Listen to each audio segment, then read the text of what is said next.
Bien, écoutez, rebonjour à tous, rebonjour à l'ensemble de nos intervenants. Donc on a de très nombreuses questions, vos propos très riches, vraiment ont soulevé beaucoup d'interrogations. Donc on va essayer d'en traiter un maximum sous votre contrôle, professeur Attarian.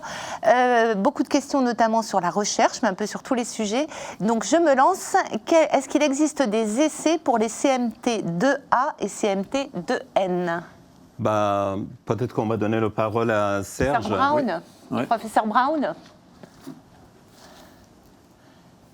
On ne vous entend pas, Serge. Le micro. Il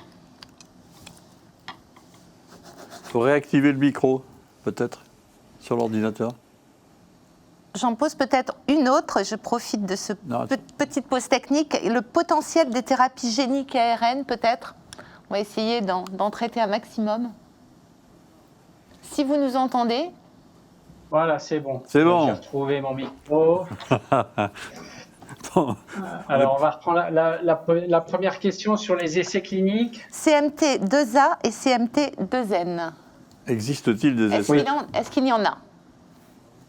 Alors, pas encore, mais il y a des essais qui concernent aussi bien certaines CMT et ces deux CMT-là. La CMT2N, c'est une CMT axonale et donc on parle surtout de transport axonal. Et ce matin, j'ai eu l'occasion de montrer qu'il y avait un certain nombre d'approches qui visaient à stimuler le transport axonal et qu'elles valaient pour toutes ces pathologies qui se caractérisent par un problème de transport axonal. Donc, potentiellement, ça serait utilisable dans la CMT2N, mais à ma connaissance, il n'y a pas d'essai sur CMT2N. Il y a des essais sur les CMT2 au sens large, donc il est possible que des malades atteints de CMT2N soient inclus. Pour la CMT2A, il y a notamment les inhibiteurs de HDAC, donc des molécules qui jouent sur l'épigénétique et qui sont au stade des essais de phase 1, donc des essais de tolérance et avec quelques indications d'efficacité, mais d'abord des essais de tolérance. Il y a plusieurs acteurs qui développent ces inhibiteurs de HDAC et qui sont ou au stade préclinique ou au stade clinique. Et là, il y a des sociétés de biotechnologie en particulier. Il y a une approche de thérapie génique, pas encore au stade des essais, pour la CMT2A, une thérapie génique à base de virus AAV portant le gène de la mitofusine et donc là il s'agit de remplacement de gène, hein, on cherche à délivrer le gène de la mitofusine, une société qui s'appelle Passage Bio, qui est une biotech américaine et dont on peut trouver ce produit, ce candidat médicament dans son portefeuille de projet. Il y a d'autres approches qui sont plutôt de type mitochondrial. Donc la mitofusine, hein, pour les CMT2A, c'est une protéine qui est impliquée dans le métabolisme des mitochondries. Et là, il y a plusieurs candidats médicaments. Alors, quand je dis candidats médicaments, ça veut dire des molécules potentiellement médicaments qui peuvent faire l'objet soit d'essais cliniques, soit qui sont au stade préclinique, juste avant les essais cliniques. Il y a des activateurs de la mitofusine. Il y a certains ligands qui sont destinés à stimuler les mitochondries, qui sont en développement. Enfin, il y a beaucoup d'approches très différentes. Vous voyez, ça va de molécules à plus ou moins ciblées à la thérapie génique. Ensuite, il y avait la question sur les ARN, hein, sur le potentiel des thérapies géniques également et ARN. Alors, la thérapie génique, c'est un mot qui désigne en fait plusieurs approches possibles. Ce qui tombe sous le sens, c'est on délivre un gène thérapeutique. En fait, on délivre une séquence génétique dont l'objet est de transmettre une information qui va aboutir à la fabrication d'une protéine thérapeutique. Cette protéine, ça peut être la protéine manquante. Et donc là, c'est ce qu'on appelle le remplacement de gène. On va amener le gène qui permet de fabriquer la protéine qui est manquante, mais ça peut être aussi une protéine qui va apporter une nouvelle fonction. Ça peut être aussi une séquence génétique qui va jouer un rôle inhibiteur d'une autre information génétique. Par exemple, une séquence génétique qui doit aboutir à la diminution de l'expression de la protéine PMP22 pour la CMT1A. Donc la thérapie génique, elle va avoir des formes multiples. Pour délivrer cette séquence génétique, soit on va utiliser l'ADN, soit on va utiliser l'ARN. Pour utiliser l'ADN, on a besoin d'un vecteur, d'un transporteur, et en général un virus. Il y a deux grands types de virus qui sont utilisés pour les approches CMT, c'est les virus AAV et l'antivirus, c'est un virus de la famille de type virus du sida, mais je rassure tout le monde, c'est pas le sida qu'on transmet avec ce virus, c'est cette famille très intéressante de virus qui a notamment la propriété de se distribuer dans les neurones, de rentrer dans les neurones, et c'est ce qui nous intéresse. Les AAV se distribuent beaucoup plus largement, mais il y a certaines souches de virus AAV qui sont capables d'aller plus spécifiquement ou plus fortement dans les neurones. Et donc, on va transporter ces séquences génétiques dans les cellules neuronales ou dans les cellules de Schwann. La puissance des AAV, c'est qu'on peut les injecter par voie intraveineuse. Dans le cas des lentivirus, on est plutôt sur des administrations locales ou intratécales, voire intracérébrales. Mais là, en l'occurrence, plutôt des administrations intratécales, voire ce que commencent à développer certains des injections directement, par exemple, dans le nerf sciatique, donc des injections dans le tronc nerveux que l'on souhaite traiter. Et on est un peu plus ciblé avec ce type de vecteur. L'inconvénient de la thérapie génique, c'est qu'on va pouvoir l'administrer qu'une seule fois, parce que comme on administre des virus, ces virus vont induire une réponse immunitaire. On va se vacciner contre ces virus, donc on ne pourra pas revenir après avec ce type de vecteur. Mais l'intérêt de la thérapie génique, c'est que c'est un traitement qui est destiné à durer très longtemps, peut-être toute la vie. En fait, on n'en sait rien, on n'a pas le recul suffisant. Mais on a, dans certains cas, un recul quand même d'une quinzaine d'années. Mais cette thérapie génique, elle peut avoir la forme ARN. L'ARN, c'est donc la copie, ce qu'avait expliqué ce matin Charamatarian. L'ARN, c'est une sorte de photocopie du gène. Le gène va fabriquer des photocopies autant que nécessaire qui vont sortir du noyau, passer dans le cytoplasme de la cellule et être traduits en protéines. Et on peut utiliser directement l'ARN. L'ARN a une vie très courte, quelques heures, et donc il va falloir le réadministrer régulièrement, ce qui est possible. On peut modifier chimiquement ces ARN pour les stabiliser, et à ce moment-là, ils vont durer quelques jours, quelques semaines, mais il faudra de toute façon réadministrer régulièrement.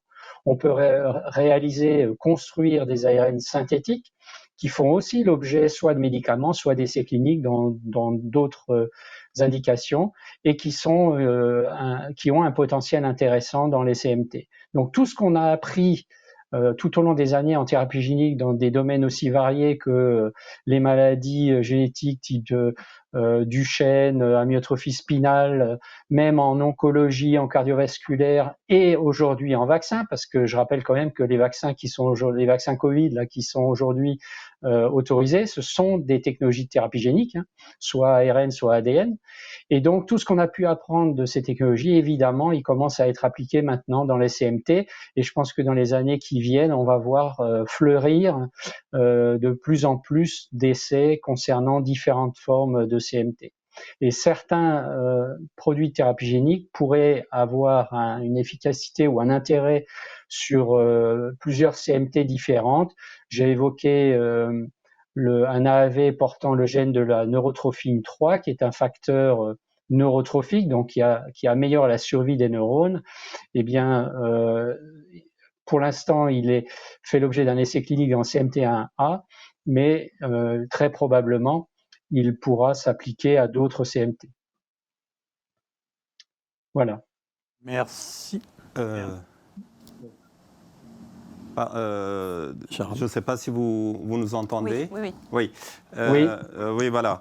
Donc, merci beaucoup, Serge. Effectivement, il y a beaucoup de recherches qui sont comme tu l'as dit, hein, dans le CMT, dans le CMT-DOSA, même dans les formes les plus rares, et effectivement, qui sont au stade préclinique ou, comment dire, même s'ils sont au stade clinique, c'est des stades quand même très précoces, effectivement, ou des petites échelles, on va dire, hein, donc ça nécessite des confirmations. Mais c'est de plus en plus croissant, donc c'est vrai que ça donne beaucoup d'espoir. Pour répondre à une des questions qui a été posée, toute l'expérience des essais cliniques dans le CMT1, ce que je disais, ça servirait à ces essais cliniques. Voilà. Même dans les formes CMT2N, comme le mécanisme d'action est très intéressant, et puis on a eu des molécules ailleurs, comme tu l'as expliqué, on peut espérer un jour, l'avenir proche, qu'on ait ces médicaments candidats pour les CMT. Et c'est pour ça que c'est très important qu'on ait les diagnostics moléculaires de ces pathologies. Il y a des questions. Alors, la question. Alors, je vais poser une question qui a été. Alors, deux commentaires. On va rester un peu sur les thérapies géniques, les questions qui ont été posées. Oui. D'abord, un commentaire sur les thérapies géniques dans CMT1A. On en a parlé de ces médicaments qui, par la voie génétique, baissent la production de PMP22. Et puis, on en a parlé l'année dernière des essais thérapeutiques avec, même ce matin, pardon, tu en as parlé, des thérapies géniques qui baissent le taux de PMP22. Il faut faire, je voudrais que le patient fasse attention. On est au stade très précoce. On est au stade de recherche, encore une fois, chez la souris. Le plus grand problème qu'on a avec un PMP22, donc dans le CMT1A, c'est que trop de production de PMP22 entraîne CMT1A. Par contre, le manque de PMP22, ça entraîne d'autres CMT, CMT1E ou HNPP, hypersensibilité à la pression. Alors, du coup, la thérapie génique, actuellement, ce n'est pas faisable. Alors, c'est bien chez l'animal. Pour l'instant, on ne peut pas l'envisager chez l'homme parce qu'on ne peut pas mesurer l'effet de diminution, c'est-à-dire on ne peut pas doser la diminution. Donc, la balance est très fragile. Si on diminue trop, donc on crée d'autres CMT. Voilà la difficulté. D'abord, je voulais un peu préciser que les espoirs là-dessus, actuellement, il faut connaître cette précaution. Deuxième chose, il y a une question... Pardon, vas-y. Sharam, oui, je voulais rebondir sur ce que tu as dit, tu as parfaitement raison. C'est vrai qu'il faut être capable de réguler l'expression du gène thérapeutique qui, par exemple, ou de la séquence génétique qui a pour objectif de diminuer le PMP22. Il ne faut pas trop diminuer PMP22. Alors, c'est vrai pour ces approches-là. Alors, il y a des thérapies géniques qui, elles, ne visent pas spécifiquement PMP22, mais qui pourraient être applicables à CMT1A, comme l'histoire de la neurotrophine 3. Hein, ça, c'est indépendamment de l'atteinte génétique elle-même. Donc, c'est une forme de thérapie génique qui peut être intéressante. Mais pour revenir à PMP22, il y a par exemple des travaux à l'Institut de myologie qui sont menés par Denis Furling dans la dystrophie myotonique de Steinert, qui est une maladie musculaire, essentiellement musculaire, qui n'a rien à voir avec CMT, mais il développe une technique qui l'appelle Sensor, une espèce de système régulateur qui permettrait d'exprimer le transgène, donc le gène thérapeutique, la séquence génétique thérapeutique, de manière physiologique et en fonction des besoins. Et ce qui est pour l'instant mis au point pour Stenert pourrait profiter ultérieurement à d'autres applications visant des anomalies de la quantité d'ARN ou des anomalies de l'ARN telles que CMT1A où on a trop de PMP22, donc potentiellement trop d'ARN de PMP22. Donc c'est des recherches qui peuvent se nourrir mutuellement et c'est aussi tout l'intérêt, je dirais, du paysage dans lequel on évolue, notamment à la FM Téléthon, où on a des travaux qui ne sont pas corrélés en principe et qui pourtant ont un intérêt et se cross-fertilisent, comme on dit. Alors, tout à fait d'accord avec ce paysage, moi je dirais même français, hein, c'est-à-dire, enfin bon, je dépends beaucoup du système français, malgré mon accent. C'est extraordinaire, cette puissance. On entend parler des Américains, il y en a marre, hein, il faut parler de ce qui marche en France également. C'est vrai, ces collaborations qui est très riche. Alors, effectivement, l'AFM, moi je défends la filière, et puis vous, l'association CMT France, et finalement, on travaille très très bien ensemble, et ce réseau est très fonctionnel et qui permet de potentialiser les choses et que c'est passionnant. Il y avait une question aussi, et je crois que c'est une confusion qui peut arriver sur la thérapie génique. Est-ce que ça peut guérir? Voilà, c'est une question très très pertinente, intéressante. Serge, je te laisse répondre. Je vais voir si tu réponds comme je le pense. Oui. Je pense que je vais répondre comme tu le penses. Mais je vais juste faire référence à un débat qu'on a eu en interne à l'AFM parce que je suis en charge d'une des missions de l'AFM qui est la mission guérir. Et on a débattu pendant des mois et des mois, il y a quelques années, sur le fait que parler de guérison, c'est évidemment un objectif que se fixent les malades, les familles, et c'est normal. Mais en médecine, en recherche, c'est très difficile de parler de guérison. On parle plus de traitement, mais il faut pas perdre de vue évidemment l'objectif de guérison. Mais même la thérapie génique ne guérit pas nécessairement. Et on ne peut parler de guérison qu'à la fin de la vie. C'est est-ce qu'on a été vraiment débarrassé de la maladie tout au long de la vie. En fait, on cherche à contrer les mécanismes en jeu dans la maladie. Parfois, c'est directement le mécanisme génétique, mais parler de guérison, c'est un terme qu'en matière de recherche et de médecine, il est difficile d'atteindre, quoi. Mais en tout cas, ça reste toujours l'objectif. Et comme on dit, il faut viser les étoiles pour atteindre la Lune. Eh bien, on peut y arriver, au moins à l'objectif de faire en sorte que on puisse mettre cette maladie de côté, même si le mécanisme génétique est toujours là. On peut le contrer, y compris par la thérapie génique. Bon. Et c'est tout l'objectif des recherches qui sont en cours actuellement. Merci. Il y a des questions complémentaires là Il y a des questions complémentaires qui nous arrivent sur le.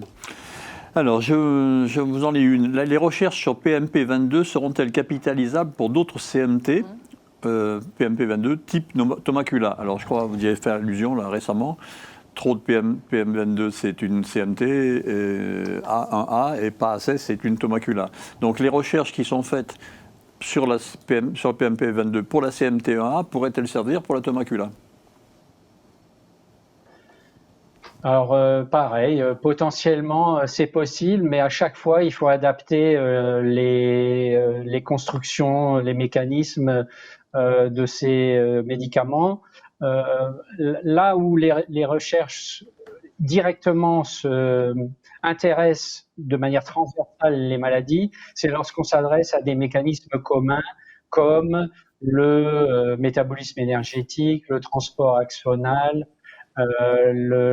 les antioxydants de plus en plus puissants et ciblés, Là, pour des maladies diabylinisantes, tout ce qui peut conduire à une augmentation de la remyélinisation, des médicaments qui réduisent des phénomènes inflammatoires, parce qu'on peut retrouver aussi des phénomènes inflammatoires dans un certain nombre de CMT. Donc oui, dans ces cas-là, les recherches peuvent se cross-fertiliser. Pour ce qui est de PMP22, oui, quand on a parfois, on peut notamment pour les thérapies ARN, on peut aussi bien bloquer que stimuler des ARN directement ou par des mécanismes indirects de type épigénétique.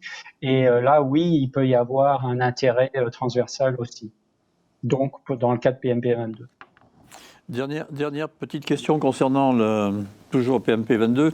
La thérapie génique SI-ARN ou autre sur CMT1A peut-elle être utilisée pour une PMP22 mutante, CMT1E? Ça serait bien. Là, c'est plus compliqué.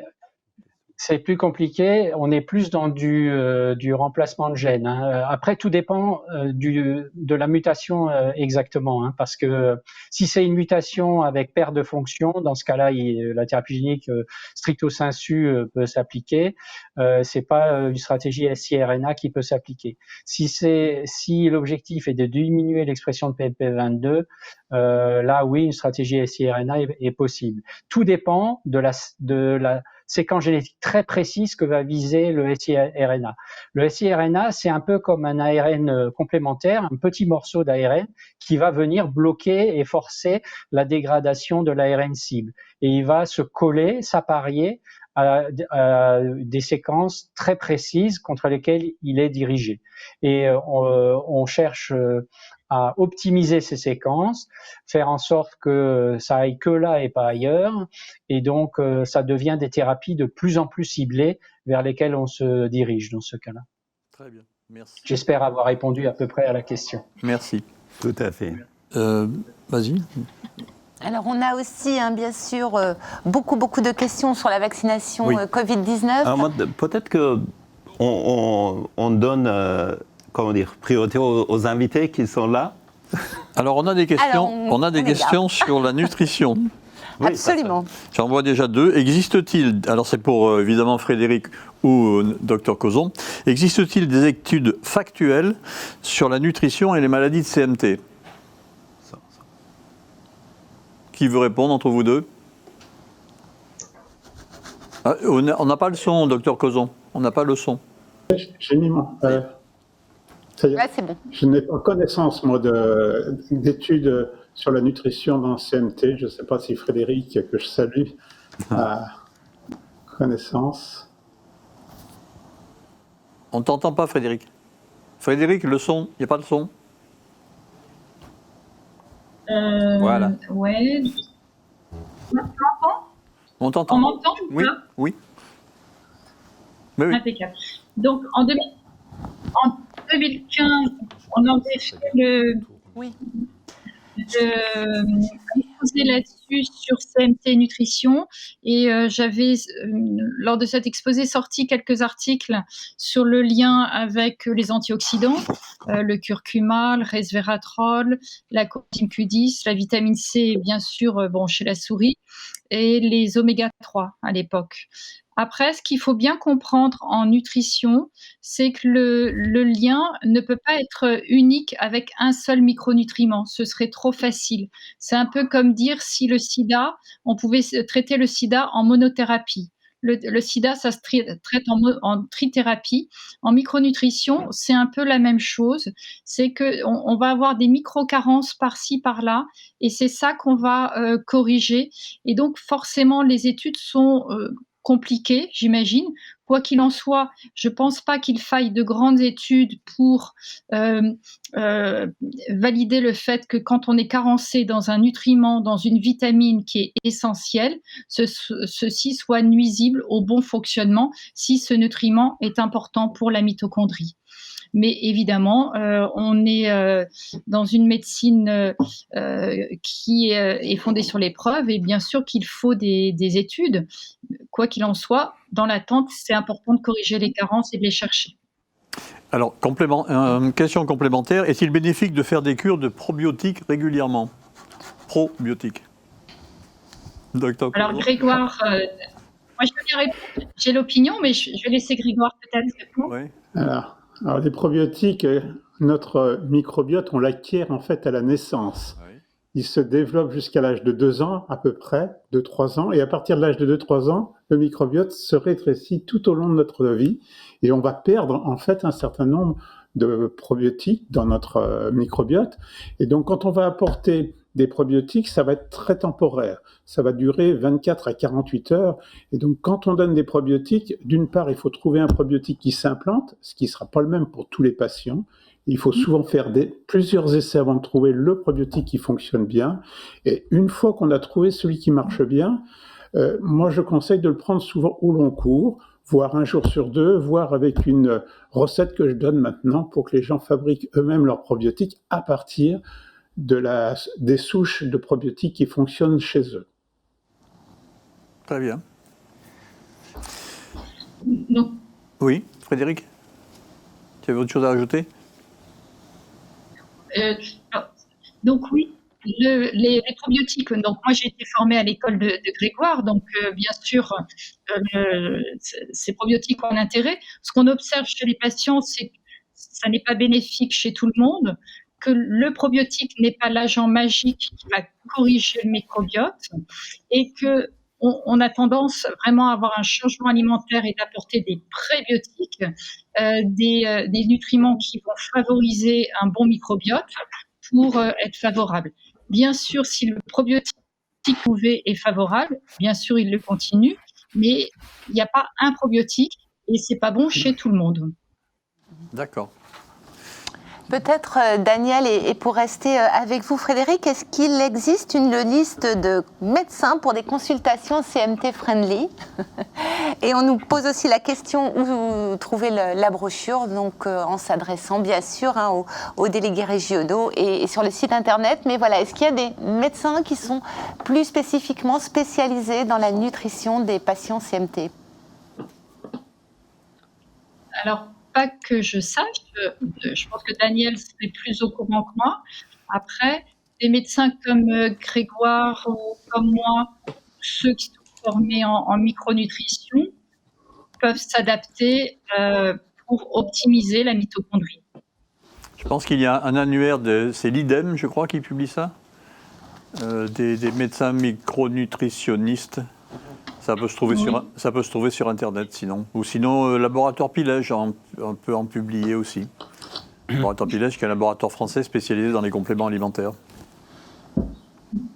Une question pour le docteur Cauzon, la dernière peut-être dans ce domaine, et on pourrait y répondre nous-mêmes apparemment. Y a-t-il un lien entre côlon irritable et CMT? Oui.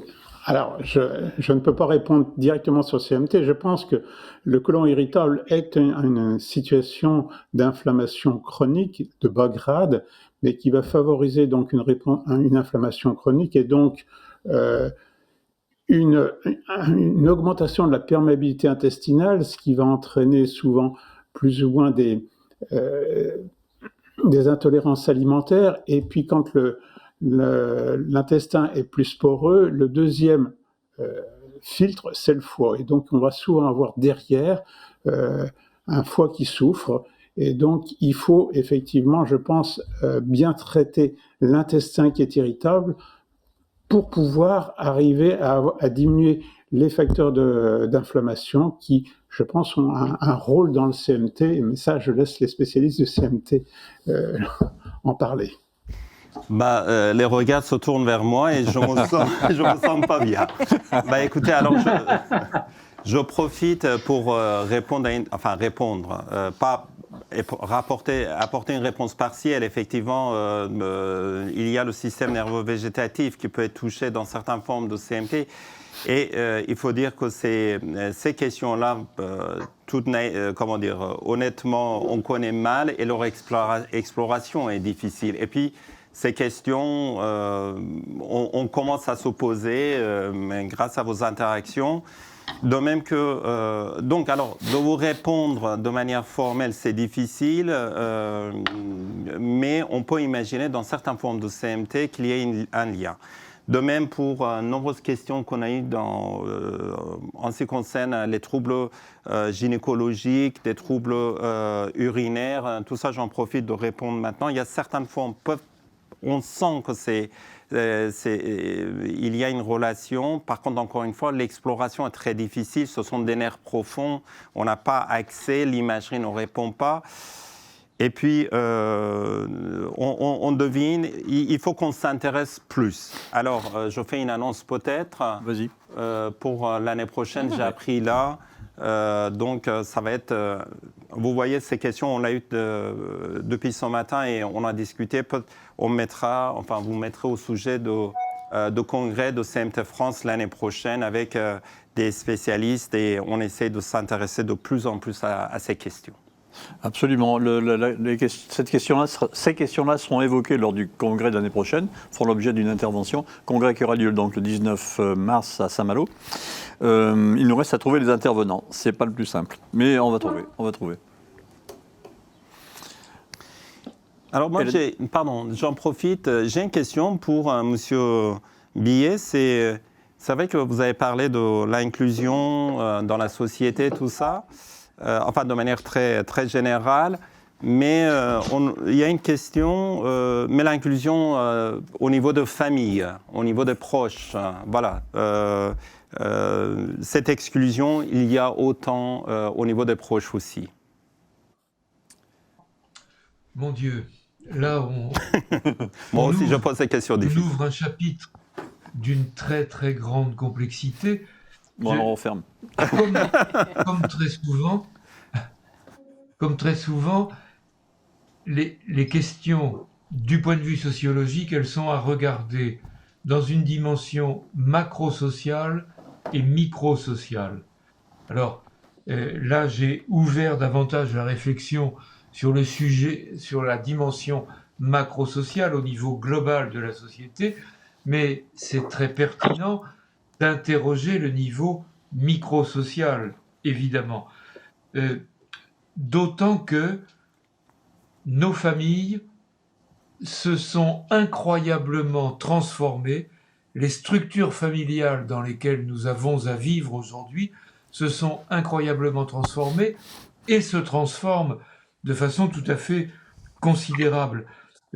Juste avant mon intervention, on avait la projection d'un petit document qui portait, alors je n'ai plus le titre exactement, mais qui portait sur la manière de communiquer à l'intérieur du groupe familial, à l'intérieur de la constellation familiale, sur le diagnostic, la maladie, son caractère héréditaire, etc. Tout cela, effectivement, vient interroger le fonctionnement de la structure familiale. Nos structures familiales aujourd'hui, elles sont certainement, une de leurs caractéristiques, c'est certainement d'être beaucoup plus dispersées qu'elles ne l'étaient il y a 20 ans, 30 ans, à plus forte raison 40 ou 50 ans. La dispersion géographique est absolument gigantesque. Et dans cette dispersion géographique, il se pourrait bien que quelques-uns fassent les frais de l'oubli. On pourrait dire, avec une formule à l'emporte-pièce, loin des yeux, loin du cœur, et ce n'est pas toujours vrai, mais ça peut l'être, effectivement. En tout cas, ça peut s'inscrire dans la réalité quotidienne. J'ai besoin d'aide.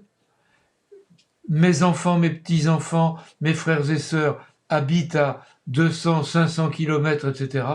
Je suis seul, de fait. Ça ne veut pas dire qu'ils ne m'aiment pas, mais comment viendraient-ils m'aider s'ils habitent à 500 km, qu'eux-mêmes sont impliqués dans des situations familiales et professionnelles complexes et tout? Comment faire? Voilà. Et je crois effectivement que l'exclusion, le lien social vient se fragiliser jusqu'à l'intérieur de nos structures familiales fragilisation qui peut entraîner une fracture du lien social et par conséquent une exclusion. Je crois vraiment, oui, bien sûr. Parfaitement d'accord.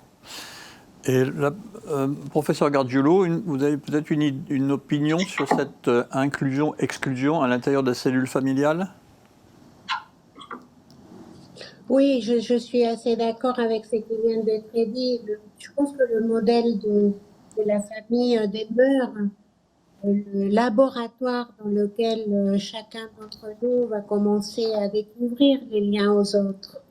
Et que souvent, il y a un lien entre ce qui est vécu au sein de la famille et ce qui peut être vécu aussi dans le monde extérieur. Donc, je pense que c'est sur ce point que je voulais aussi insister sur la nécessité que la maladie puisse être parlée, vécue, partagée aussi en famille pour que chaque membre puisse sentir que l'extérieur ne sera pas hostile. Ça, c'est un point, mais si vous me permettez, je vais rajouter un autre point, puisque j'ai beaucoup travaillé sur les phénomènes de stigmatisation. Il y a un regard de la société qui était très, très bien illustré dans la conférence précédente et que je trouve tout à fait remarquable. Il y a le regard social, mais il y a le regard de soi sur soi.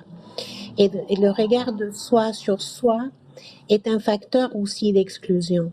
Il n'y a pas que la société. Il y a des personnes qui peuvent vivre avec un sentiment de honte de ne pas marcher comme les autres, de ne pas courir comme les autres, d'avoir des faiblesses comme ils les éprouvent. Et ça peut engendrer un sentiment de honte.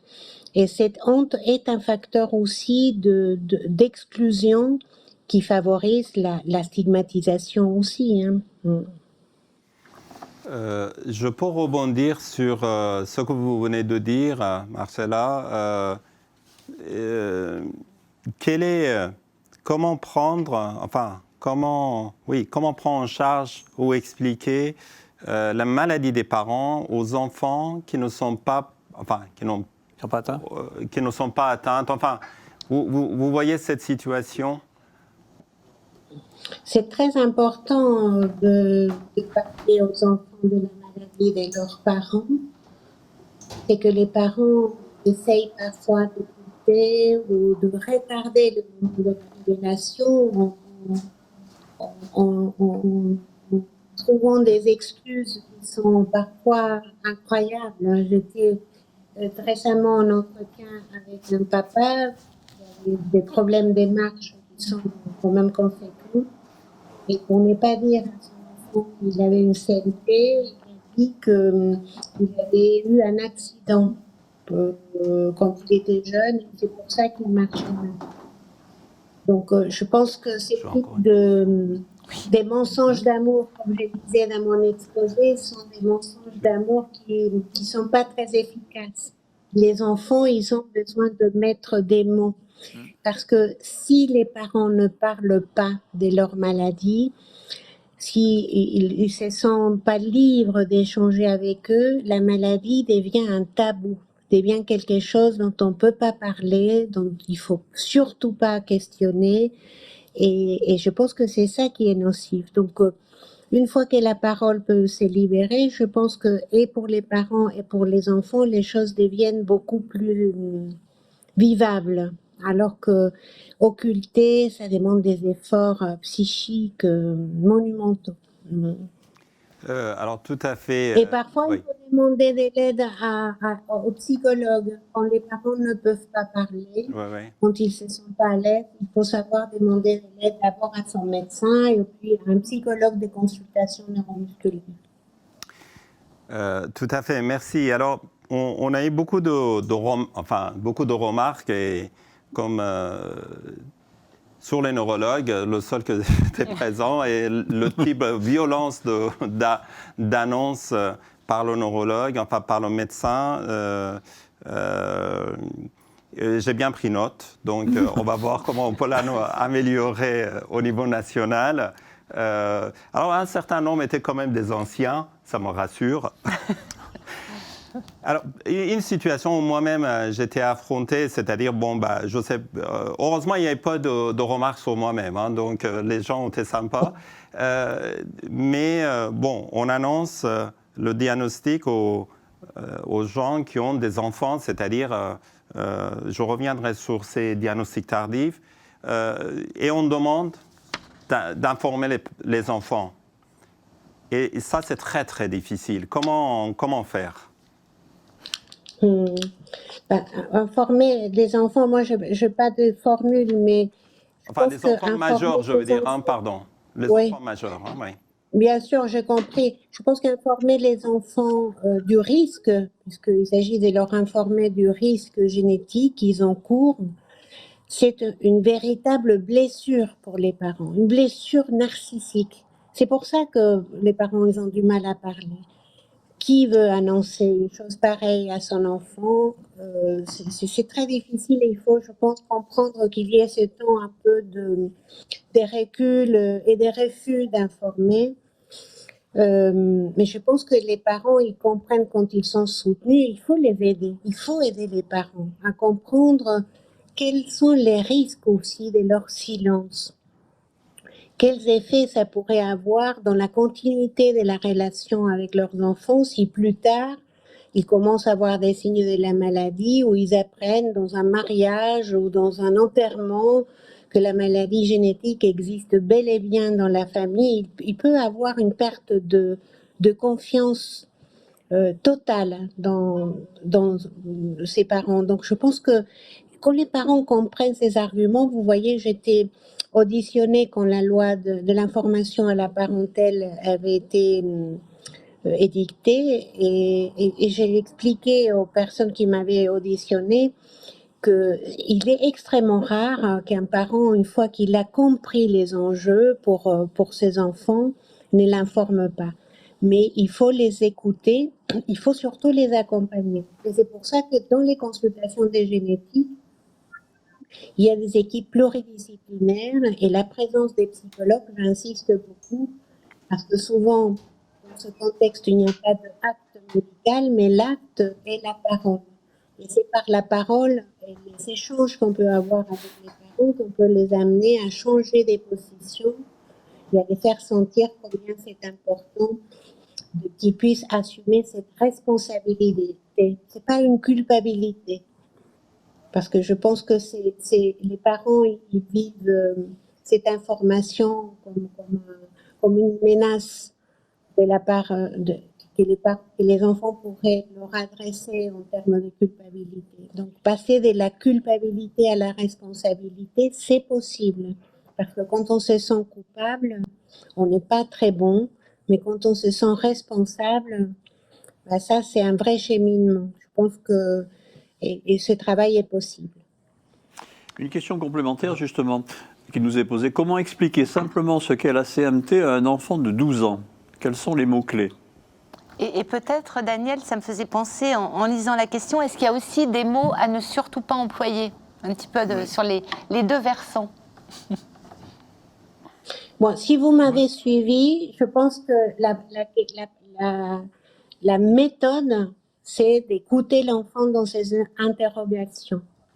Parce que trop dire, c'est nocif. Ne pas dire, ça peut l'être aussi. Donc, les médecins, les pédiatres, les généticiens, ils ont des capacités pédagogiques hors normes. Ils font des dessins, ils ont réellement, j'assiste souvent à des consultations d'annonces et je les vois faire. Ça me paraît être réellement la bonne méthode. Il faut que ce soit un médecin qui explique et pas les parents. Ça me semble être un point important. Et que les parents puissent dire la prochaine fois, on ira voir un médecin qui va t'expliquer qu'est-ce que c'est la CMT. Mais surtout, il faut essayer de donner à l'enfant la possibilité de demander ce qu'il a besoin de savoir. D'accord, très bien. Michel? Oui, je voudrais juste, d'une part, exprimer mon accord sur tout ce qui vient d'être dit, c'est très clair, et ajouter peut-être un petit pas de côté. Comment faire pour porter le regard sur non seulement sur ce qui est perdu, sur la maladie, sur la difficulté, mais porter le regard aussi sur tout ce qui reste possible du point de vue de l'activité physique, de l'activité intellectuelle, de l'activité sensorielle, relationnelle, des échanges, de la vie. C'est-à-dire que oui, il y a un problème, il est réel, il va falloir le nommer, bien sûr, mais comment ne pas focaliser que sur le problème. Tout le reste, tout ce qui reste possible à côté, n'oublions pas de le regarder nous-mêmes et d'inviter les enfants, les petits-enfants à regarder aussi cela. Très bien. C'est fondamental ce que vous venez de dire, mais il faut quand même, l'expérience clinique m'amène à dire que Oui. tout ce qui manque est réellement très douloureux et qui fait Oui. l'objet d'un processus de deuil, et que c'est Oui. surtout à l'adolescence. Je trouve que l'adolescence est une période réellement bouleversante quand l'enfant se sent différent aux autres, et que sur le plan de la mobilité, sur le plan de la norme, il se sent hors norme. Et c'est Bien source sûr. d'une On répondra pas à souffrance tout, inouïe. tellement. Bien sûr que nous, on essaye de faire rentrer les personnes dans Kairos, si vous m'avez suivi, c'est-à-dire de Oui. ne pas se laisser surdéterminer par la maladie, d'investir sa destinée et pas son destin, puisque le destin, on n'y peut rien, mais essayer de construire un projet. Mais c'est au prix d'un cheminement qui est très douloureux et qui reste souvent même à l'âge adulte. Nous avons un groupe thérapeutique des jeunes atteints des maladies neuromusculaires. Il y a toutes les maladies confondues.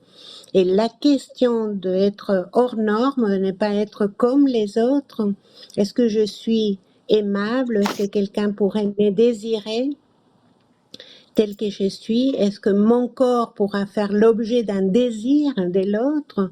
Ce sont les questions qui les traversent et sont des questions, sont des vraies questions existentielles qu'ils se posent. Donc, bien sûr qu'il faut toujours montrer c'est ce qu'il y a et ne pas s'identifier à la maladie, mais c'est au prix d'un travail qui est coûteux, on peut dire.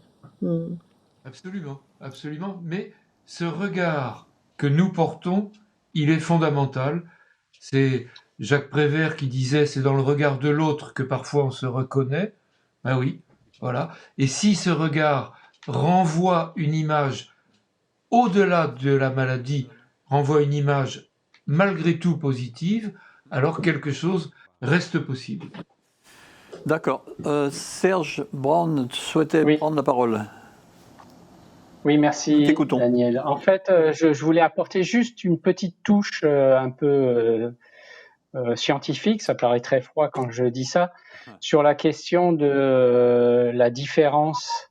En fait, la maladie, les CMT sont génétiques, et donc c'est lié à une, entre guillemets, différence génétique. Mais en réalité, ce que j'explique systématiquement, que ce soit dans les collèges et lycées, à tout public, c'est que chacun d'entre nous, qu'on se pense bien portant ou pas, on est tous truffés de mutations génétiques susceptibles de provoquer une maladie génétique. On en a peut-être une centaine, chacun est différent, il y a des milliers de maladies génétiques, mais on est porteur de bombes à retardement génétique, tous.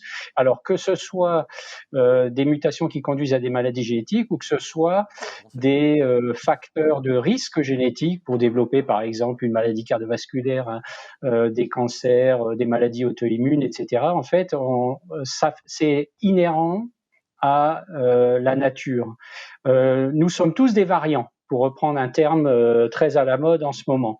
À chaque fois qu'une cellule se divise, et ça commence par la cellule initiale, l'œuf, qui va donner 2 cellules, puis 4, puis 8, puis un individu entier, à chaque division cellulaire, il faut recopier l'équivalent d'un texte. Si on prend les gènes qui sont constitués d'une succession de lettres ATGC, c'est l'équivalent de 1500 Bibles. Donc il faut recopier 1500 Bibles à la lettre près, sans faire de faute. Évidemment, c'est impossible, et ceci à chaque division cellulaire. Et la nature fait des erreurs aussi. Et donc, de temps en temps, il y a des lettres qui sont pas à leur place, des lignes qui manquent, des chapitres qui peuvent manquer. Mais voilà, on est tous porteurs. C'est vraiment une caractéristique de la nature. On est tous porteurs de différences génétiques, dont certaines sont susceptibles d'induire des maladies génétiques. Tous, personne n'est à l'abri. Aucun individu est exempt de ça. Aucune famille n'est exempte de ça. C'est en fait la normalité. Et donc, c'est-à-dire à l'enfant. En fait,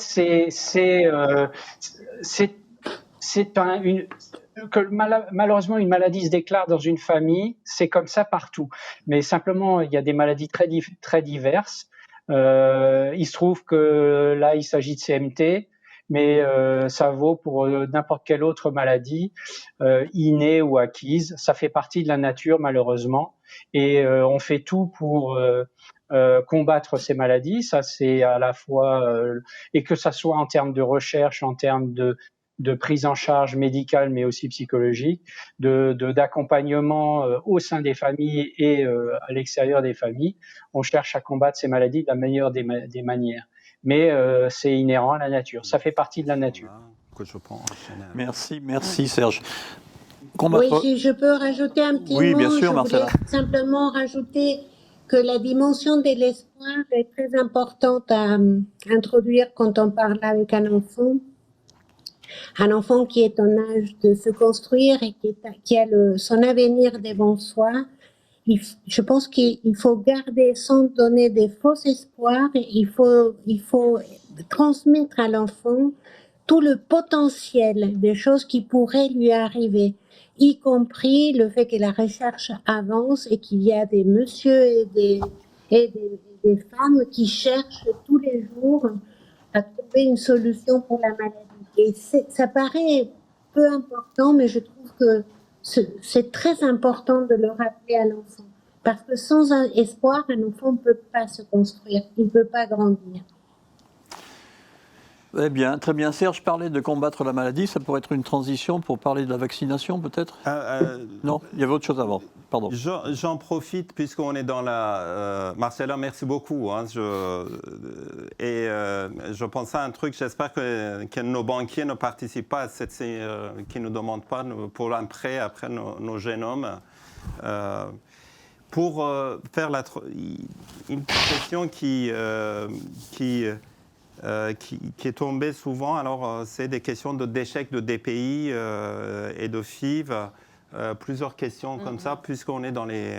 J'en profite pour répondre, il n'y a pas de lien enfin pour moi, lien évident dans ma connaissance entre l'échec de FIV, de DPI, voilà, avec CMT. Tout ce que je voulais dire. Vous vouliez un mot de vaccination? Oui, ben on pourrait peut-être... Oui, le taux de réussite de DPI je rajoute qu'on est dans les 20-21% de taux de réussite par de manière générale, oui, oui. De manière générale. On va l'aborder, je crois, l'année prochaine, de nouveau. Ok, on peut pas... vous allez les aborder? Je pense qu'à Saint-Malo, on va l'aborder. Il y aura vous voyez, vous avez donné plein d'idées pour... On va même innover. Il y aura d'habitude dans nos congrès, comme aujourd'hui, il y a des interventions et à la fin de la journée, la table ronde au cours de laquelle on répond aux questions. L'année prochaine, il y aura 2 tables rondes. Il y en aura une en fin de matinée qui sera justement consacrée aux questions de DPI, de procréation, etc. etc. Mais je n'ai pas encore tous les détails à vous donner aujourd'hui. Oui, très bonne. La vaccination. Alors, la vaccination. Alors, il y a des questions sur la vaccination. Voilà. Peut-il y avoir des effets secondaires? D'abord, je voudrais dire que je ne suis ni spécialiste de vaccination, ni spécialiste de Covid. Bon. Parmi nous tous, bah, si, peut-être. Enfin, oui. Serge, peut-être aussi. Peut peut-être nous en dire 2 mots. Première question. Peut-il y avoir des effets secondaires avec la vaccination? Évidemment. Douleur, aggravation des symptômes, aggravation neurologique. Oui. Peut-être pas sur le plan neurologique. Non, pas. Disons que ça aggrave. je ne crois pas que ça aggrave la maladie, donc il ne faut pas avoir peur de ça. Alors, une des questions ou commentaires qu'on a vus, c'était la personne disait que ma maladie a été aggravée par la vaccination ou apparue par la vaccination. On a bien noté. C'est vrai que de temps en temps, on nous rapporte ça. Je ne sais pas. Réellement, je ne sais pas. En tout cas, il n'y a pas assez de documentation solide pour confirmer ça. On n'a pas l'impression, mais on vous écoute, on vous entend. Parfois, il y a des événements qui font, passer un palier, enfin précipiter quelque chose, comme la grossesse, comme une pathologie, comme un accident. Peut-être vaccination, c'est c'est un facteur de risque, mais en tout cas, aujourd'hui, on ne peut pas le confirmer. Est-ce que c'est une raison pour retarder la vaccination? Réellement pas. Encore une fois, je pense réellement il faut se vacciner, il ne faut pas avoir peur que sa maladie s'aggrave. Bon, en tout cas, l'information qu'on vous donne, c'est vous qui décidez. Une personne a dit... Ma CMT1A s'est révélée après le vaccin d'été polio et rappelle à l'âge de 25 ans. Dois-je me faire vacciner? Quel est le risque? Ma neuropathie a fait un boom après une vaccination. Écoutez, alors à ma connaissance, il n'y a pas de risque. Alors, pour vous rassurer, donc pas qu'aujourd'hui, mais des études sur la vaccination, Guillain-Barré, là aussi c'est tombé. Une question sur Guillain-Barré. Et il y a eu plusieurs études nationales, c'est-à-dire au niveau des pays, en Allemagne, en Corée du Sud, aux États-Unis, pendant la crise, l'épidémie de H1N1. Et on n'a pas vu augmentation de risque de vaccination. De syndrome de Guillain-Barré en fonction de vaccination. Donc le risque est identique entre Guillain-Barré après vaccination et Guillain-Barré si vous ne vous vaccinez pas dans la population générale. D'accord. Donc là, il y aura une revue que j'ai participé, va apparaître. On n'a pas trouvé de facteurs d'inquiétude par rapport à la vaccination depuis les études qui ont été publiées depuis 1972 jusqu'à aujourd'hui, et il y en a beaucoup. Question supplémentaire, que pensez-vous de la vaccination Pfizer en cas de grossesse? Alors, les vaccinations, pour l'instant, sont considérées contre-indiquées pendant la grossesse. Et à l'âge et les enfants. Voilà, parce qu'il y a la question suivante. Faut-il vacciner les enfants? Oui. Oui, bien sûr. Deux points. Effectivement, quand il s'agit surtout Alors, moi, j'ai travaillé dans le domaine des vaccins. Il se trouve que j'ai contribué il y a pas mal d'années maintenant à développer des vaccins thérapeutiques en oncologie, mais le principe est le même. Quand on développe un vaccin, quand il est nouveau, il y a des études qu'on appelle de pharmacovigilance, c'est-à-dire qu'on va regarder tout de suite après la mise sur le marché, la commercialisation, l'utilisation à grande échelle. On va regarder de très près tout événement qui peut se produire chez les personnes qui ont été vaccinées. Et on les collige. Ça ne veut pas dire qu'ils sont liés au vaccin. Et évidemment, la pression médiatique aidant, dès qu'un événement grave survient, on l'évoque et fatalement, dans l'esprit des gens, le lien, il est fait. Et malheureusement, il n'est pas du tout établi. Simplement, la corrélation, elle est tout de suite faite. Tout ce dont on a pu entendre parler ces derniers jours, ces dernières semaines sur les effets secondaires des vaccins, ne sont pas nécessairement, et d'ailleurs ne sont pas aujourd'hui liés au vaccin.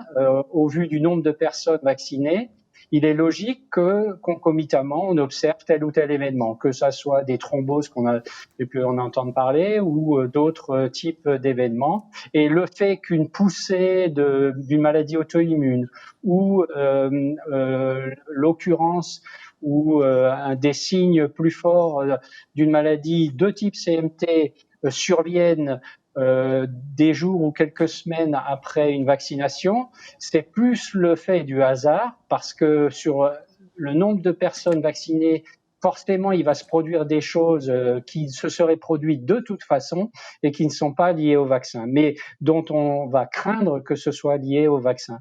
Et ensuite, des études sont menées.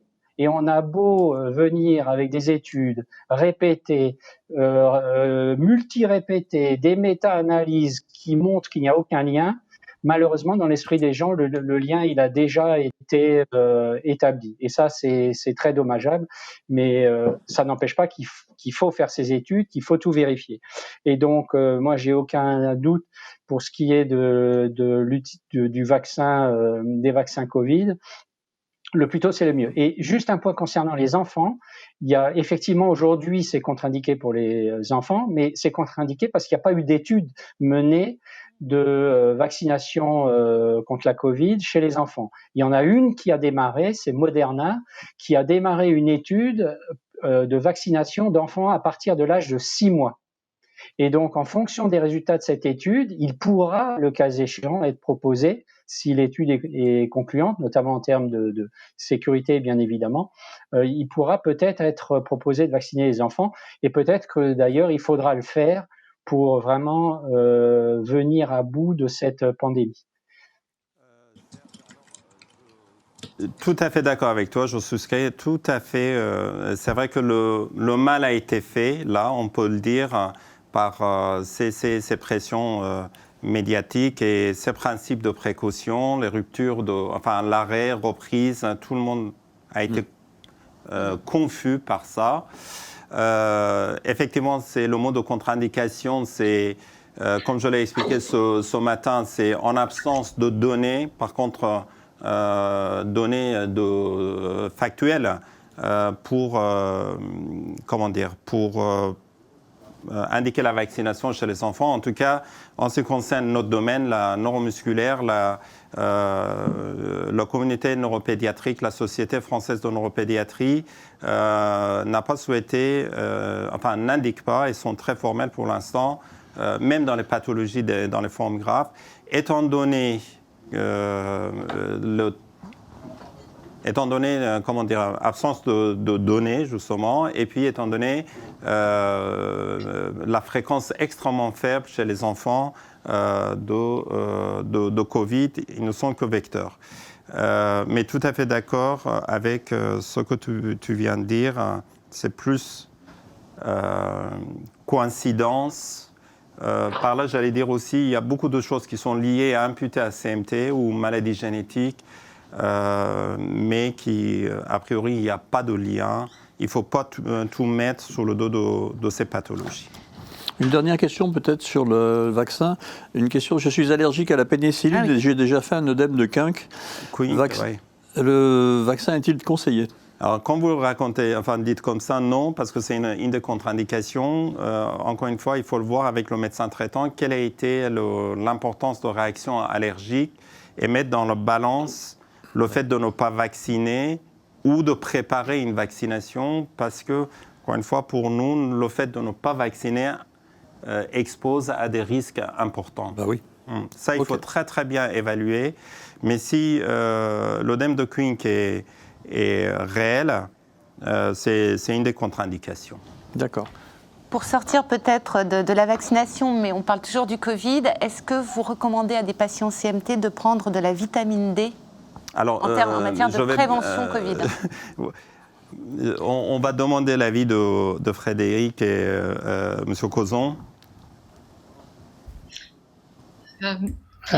Donc, oui, je pense que... je démarre. Donc, la vitamine D, dans tout ce qui est modulation de l'inflammation, a fait ses preuves. Nous, les études qu'on a faites dans le service par rapport à la douleur chronique aussi, et les études dans le Covid ont montré que 80% des patients qui ont une forme grave de Covid ont une carence en vitamine D. Donc, de toute façon, ça me semble une évidence qu'il faut s'assurer d'une bonne absorption de la vitamine D. Il faut vraiment se méfier. Non. La vitamine D n'est pas toujours bien absorbée et donc il faut contrôler le taux de vitamine D. Je ne sais pas ce qu'en pense Grégoire Cauzon. Il va nous le dire. Oui, tout à fait. Je pense qu'il faut effectivement très souvent donner de la vitamine D. Il y a 80% de la population qui est en carence. Et là aussi, souvent, je dis attention au type de vitamine D. Il vaut mieux prendre des doses quotidiennes, des petites doses de 4 gouttes, si on est en taux à peu près normal, à 10 gouttes par jour, plutôt que de prendre des ampoules qui sont souvent mal absorbées lorsqu'il y a en fait un syndrome du côlon irritable, où l'absorption est très mauvaise et où on peut même donner une ampoule de 100 000 unités par mois sans corriger la carence en vitamine D. Donc il faut la corriger plutôt en dose quotidienne dès lors qu'il y a des troubles digestifs. Peut-être. Oui, nous avons été alertés, on l'a beaucoup entendu, donc ces prescriptions, il faut être bon élève avec le médecin parce que autant le risque de surdosage est important, faire attention également. La vitamine D, Des surdosages, j'en ai vu très rarement. J'ai très rarement vu de surdosage. Je crois que j'ai deux cas de surdosage sur mes patients. Normalement, avec 4 gouttes quotidiens, en se limitant à la période d'octobre à mai, il est rare qu'on ait des surdosages qui exposent à une hypercalcémie. Là aussi, on peut avoir des valeurs qui sont hautes, mais pour arriver à avoir des valeurs très hautes, il faut vraiment donner beaucoup de vitamine D. Voilà, donc je pense qu'il faut quand même assez souvent corriger une carence qui est très fréquente dans la population et ça protège très vraisemblablement des formes graves de Covid.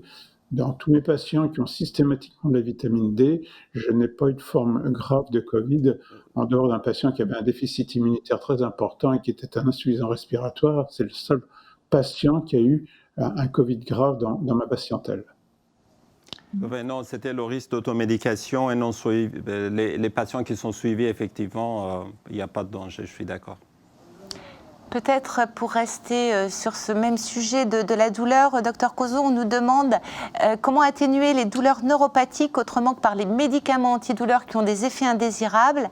Et je vous soumets une deuxième question plus spécifique. Vous avez fait allusion au laboratoire L'Écuyer au début de votre intervention. Est-ce que vous pourriez nous en dire plus ? Alors, sur les douleurs neuropathiques, alors, je n'ai pas une expérience extraordinaire. Ce que je peux dire sur une expérience qui est déjà assez ancienne d'une patiente qui avait des immunoglobulines intraveineuses pour des douleurs neuropathiques, qui a été une très bonne indication. Elle avait fait un choc et donc le neurologue m'avait adressé donc, cette patiente pour savoir ce qu'il fallait faire, est-ce qu'on pouvait lui faire à nouveau des immunoglobulines. Donc en fait, il y avait eu vraiment une séquence qui permettait de penser quand même que les immunoglobulines étaient en cause dans le choc de cette patiente. Et donc, dans un premier temps, j'ai dit, on va peut-être attendre. Et j'ai donné l'ensemble des mesures que je donne pour essayer d'équilibrer les flores intestinales de cette patiente. Et quelques mois plus tard, quand j'ai revu cette patiente qui ne conduisait plus, avait pu à nouveau reconduire, alors que sous immunoglobulines, elle ne conduisait pas. Donc, le traitement en fait de l'équilibration de ces fleurs muqueuses avait permis de voir diminuer partiellement ces douleurs de neuropathie. Alors, ça ne marche pas chez tous les patients, ça je pense que c'est pas facile non plus, d'autant que maintenir un équilibre de la flore intestinale, c'est souvent très difficile. On y arrive au début, mais après, comme il faut être très constant dans ces mesures hygiéno-diététiques, c'est vrai que les gens souvent baissent un petit peu le pied et qu'on n'arrive pas à maintenir au long cours une bonne équilibration de la flore intestinale. Sur les médicaments alors moi j'ai pas d'expérience énorme sur les médicaments qui effectivement vont marcher. Dans la fibromyalgie qui est un peu particulière, la chaleur est quelque chose qui marche bien. 90% des patients sont améliorés par la chaleur, il y en a à peu près 5% seulement qui sont améliorés par le froid. Mais c'est très particulier, par contre ça n'agit absolument pas sur la fatigue. Donc sur les douleurs de fibromyalgie, la chaleur peut être intéressante, pas pour la fatigue. Il y a le CBD. Le CBD. Alors, une question, c'est vrai, c'est CBD. Le cannabis thérapeutique. On nous pose la question, effectivement, cannabis thérapeutique, contre, est-ce qu'on peut l'utiliser dans les maladies de Charcot-Marie-Tooth ? Enfin, déjà, qu'en pensez-vous comme outil de lutte contre la douleur ? Tous les intervenants sont invités à intervenir. Voilà. Le plus gros. On va laisser Frédéric parler. Alors, Le CBD, il y a des essais thérapeutiques qui sont lancés par notre société savante de la SFETD. Ces essais ont été retardés du fait, bien sûr, de la crise sanitaire et doivent normalement seulement débuter. Quoi qu'il en soit, il y aura une quinzaine d'inclusions par centre ou par thérapeute et par centre, et ça va durer 1 an ou 2 ans. Donc, pour l'instant, le CBD ne va pas être prescrit d'une façon simple et commune d'ici peu. Quoi qu'il en soit, les patients ont accès CBD qui est en vente libre, hein, moi j'en vois dans ma boutique bio et s'en trouve amélioré avec quelques gouttes. Le souci du CBD quand il arrivera d'une façon très démocratique, il y a une forte demande, ça va être comme la kétamine où ces traitements qui risquent d'avoir une efficacité relative vont aussi faire que le patient va moins s'investir sur le changement de ce qui est à l'origine, le changement du terrain et de l'inflammation, et on va courir derrière une pathologie qui, au niveau inflammatoire, ne va que progresser. Et les patients, je vois bien avec les kétamines, ceux qui sont améliorés et qui n'ont pas pris la peine, ou alors il n'y a pas eu de prise en charge du métabolique, du microbiote, on est obligé de monter la dose et ils sont revendicatifs, ils en veulent plus, ce qui est compréhensible. Donc, comme l'ARS nous limite beaucoup la délivrance de la kétamine, on remet les dossiers à zéro, on refait des traitements du microbiote et de l'inflammation et on arrive à baisser. Et il faudra qu'on arrive à avoir comme ça un terrain et un équilibre avec la prescription du CBD, sinon on risque d'être débordé. C'est mon opinion. Le docteur Cozo opine. Oui, non. Oui, non. Pour la kétamine, par exemple, souvent, j'ai quelques patients qui avaient été améliorés. Malheureusement, il y a un effet. Au bout d'un certain temps, ça s'arrête un peu. L'effet est moins bon. Et il y a une dépendance aussi, à tel point que je sais que, par exemple, à Grenoble, ils ont arrêté d'utiliser la kétamine parce qu'effectivement, il y avait une accoutumance et les patients n'étaient plus tellement améliorés. Et donc, pour le CBD, j'ai quelques patients qui en prennent directement, parfois en Suisse, parce que je ne suis pas très loin de la Suisse à Lyon, et qui sont améliorés, qui m'ont rapporté être améliorés. Par contre, je n'ai pas d'essai personnel, même en ouvert, pour dire que ça fonctionne réellement chez ces patients, contrairement à un tout petit essai que j'ai actuellement pour améliorer les patients avec différents composants qui améliorent la fonction mitochondriale in vitro, et qui semble améliorer certains patients. Mais bon, c'est vraiment un essai tout à fait préliminaire. J'aimerais arriver à convaincre en fait le laboratoire qu'on fasse un essai en double aveugle. Pour revenir, on m'a parlé simplement du laboratoire L'Écuyer, j'ai pas dû répondre tout à l'heure. C'est un laboratoire parmi tant d'autres. C'est le seul laboratoire avec lequel j'ai pu faire, il y a maintenant 6 ou 7 ans en arrière, un essai en double aveugle qui malheureusement a été négatif en utilisant la glutamine pour améliorer la perméabilité intestinale. C'est un laboratoire qui travaille depuis très longtemps et qui, en général, a des produits qui sont tout à fait corrects, mais comme les autres laboratoires, on a parlé tout à l'heure de Pilège, je travaille aussi avec Microéquilibre, enfin bon, il y a beaucoup de laboratoires. Je ne prescris pas un probiotique particulier, je donne une liste et je dis aux gens de les tester, et lorsqu'ils ont trouvé celui qui marche bien, de continuer avec celui-là. Un petit commentaire, enfin, ceux qui ne connaissent pas le CBD, c'est cannabis, donc cannabis thérapeutique. Alors moi qui suis à Marseille, donc je vous déconseille d'utiliser le cannabis thérapeutique en inhalation. Le danger, c'est l'inhalation. Donc voilà, nous n'avons pas l'entrée suisse. Et puis, toujours pareil, hein, pas d'automédication, achat par Internet, on ne sait pas ce qu'on achète. Voilà, donc il faut que ce soit cadré par les centres antidouleurs. Et alors, mon avis personnel, c'est que on met de l'espoir là-dessus. Effectivement, nous utilisons des médicaments plus durs, comme la morphine pour le visée thérapeutique. Pourquoi pas donc CBD en gouttes, j'insiste. Et puis par les centres antidouleurs comme vient d'être expliqué.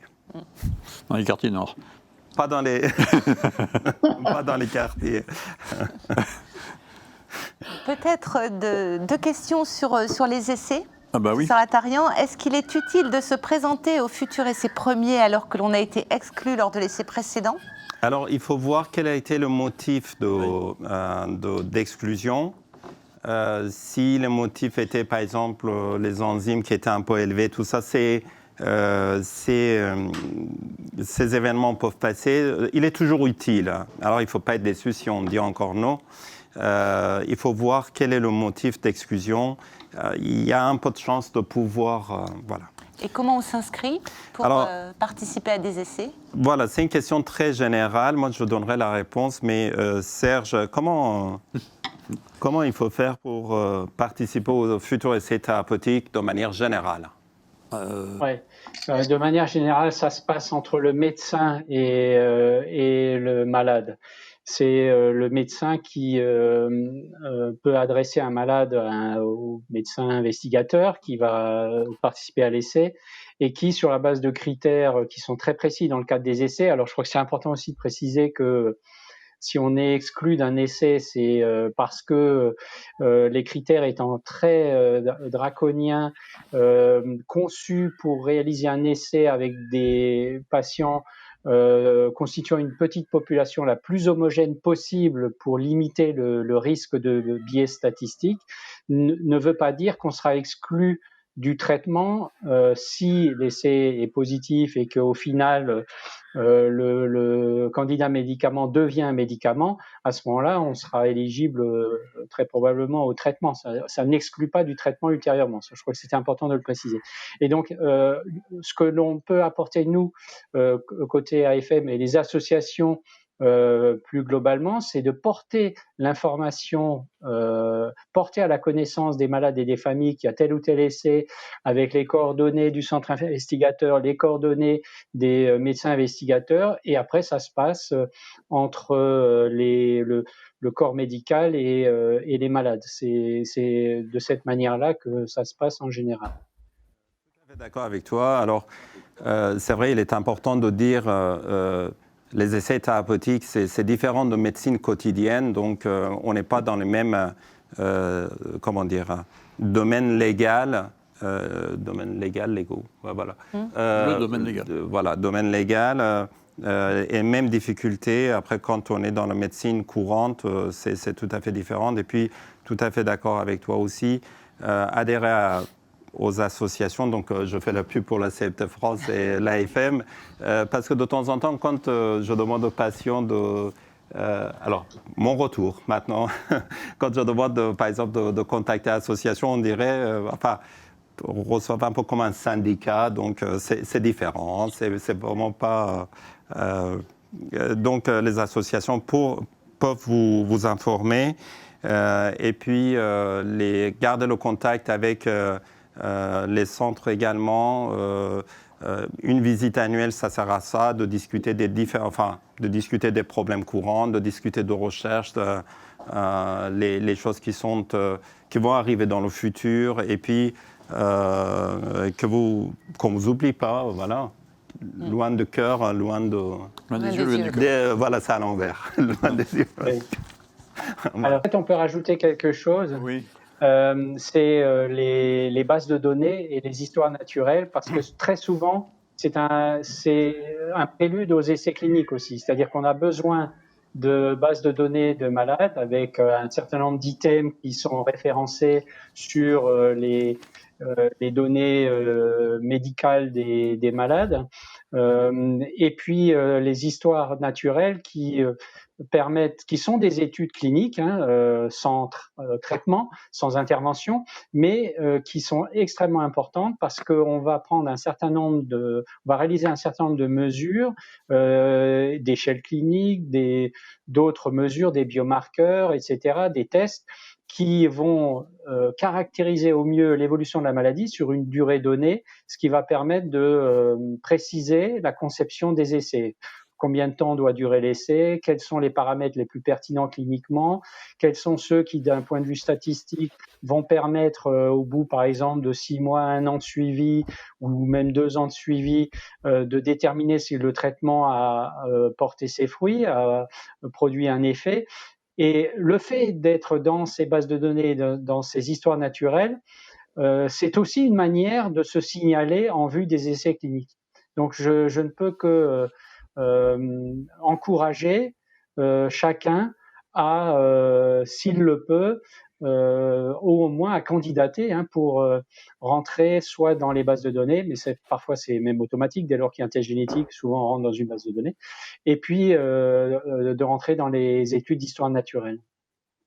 Tout à fait, c'est très Sinon, très juste. une autre méthode efficace pour participer aux essais thérapeutiques, c'est d'adhérer à l'association. Parce que dès que le numéro de téléphone sera connu, pour les centres d'essais par exemple en France, nous, CMT France, allons le communiquer immédiatement sur le site de l'association et auprès de nos adhérents. C'est comme ça que nous avons pu aider le professeur Ratarian en particulier à constituer la cohorte nécessaire de patients lors du précédent essai. Et c'était aussi le cas pour la vitamine C. Chaque fois, l'association a informé ses adhérents. Et avec un peu plus de 1200 adhérents, on trouve assez facilement 200 à 300 personnes prêtes à être candidates pour un essai thérapeutique. D'autant qu'on démystifie la question. On explique l'intérêt de l'essai, on explique qu'il n'y a pas de risque, on dit des choses peut-être plus terre à terre par rapport aux interrogations des candidats, et ça aide à les convaincre à s'inscrire. Très juste. Mais effectivement. Peut-être quelques questions rapides sur des médicaments. Allons-y. Rivotril et CMT, pour ou contre? Question courte. Pour ou contre? Ça dépend. J'imagine que c'est vous avez entendu, il faut éviter les médicaments le plus possible. On est d'accord. Après, quand on est dans les impasses thérapeutiques, Rivotril, ça peut être une arme, mais encore une fois, c'est avec parcimonie, avec beaucoup de précautions. Voilà. Le lévocarnil peut-il apporter un réel bénéfice? Alors, peut-être que je laisserai Frédéric et Dr Cozon aussi apporter une réponse à cette question. Pour moi, ça fait partie de ces éléments comme vitamine D, c'est un ensemble qui pourrait apporter un petit bénéfice.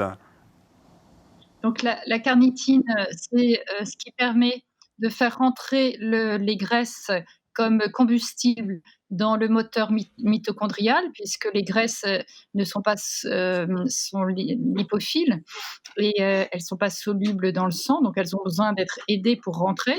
La carnitine est synthétisée à partir de fer et de vitamine C, et il y a un apport à partir des viandes rouges.